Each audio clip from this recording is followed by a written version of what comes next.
బుజ్జి కన్నా నేను వచ్చేసానురా. ఈ అమ్మ నిన్ను వదిలిపెట్టి ఎక్కడికి వెళ్ళదు, నీతోనే నీ పక్కనే ఉంటుంది. మనల్ని ఎవరూ విడదీయలేరు. ఇన్నాళ్ళు ఆయిషాలా మీరాలా నీ దగ్గర నటించనురా. ఇప్పుడు నేనే మీ అమ్మని అని ఇంట్లో అందరికీ తెలిసిపోయింది. ఇక మీదట మన మధ్య ఎలాంటి అడ్డంకులు ఇబ్బందులు ఉండవు. నేనుగా నీకు అమ్మగా మనం కలిసి ఉంటాం. ఈ పని మీరు ఎప్పుడో చేసి ఉండాల్సింది హాజీ గారు. అనవసరంగా నిజాన్ని దాచి ఇన్నాళ్ళు ఇబ్బంది పడ్డారు.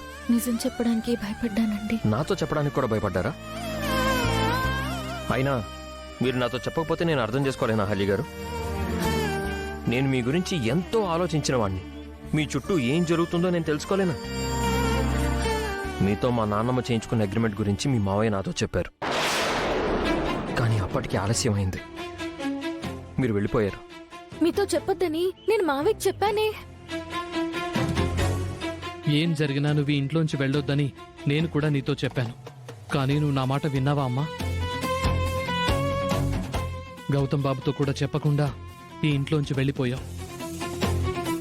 నేను వెళ్ళిపోతే 2 కుటుంబాల మధ్య గొడవలు ఆగిపోతాయని, నా బాబుని ఈ ఇంటి వారసుణ్ణి చేస్తానని పెద్దావిడ చెప్పింది మావయ్య. అంటే మీరు వెళ్ళిపోతే నేను అదితిని పెళ్లి చేసుకుంటాను అనుకున్నారా? అది ఎప్పటికీ జరగదు.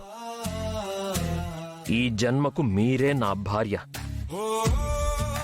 ఈ జన్మకే కాదు, ప్రతి జన్మకి మీరే నాకు భర్తగా కావాలని కోరుకుంటున్నానండి.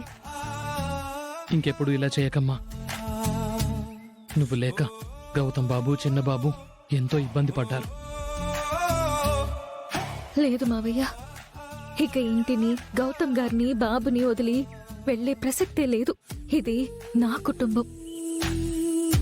నువ్విక్కడ లేక ఏదేదో జరిగిపోయిందమ్మా.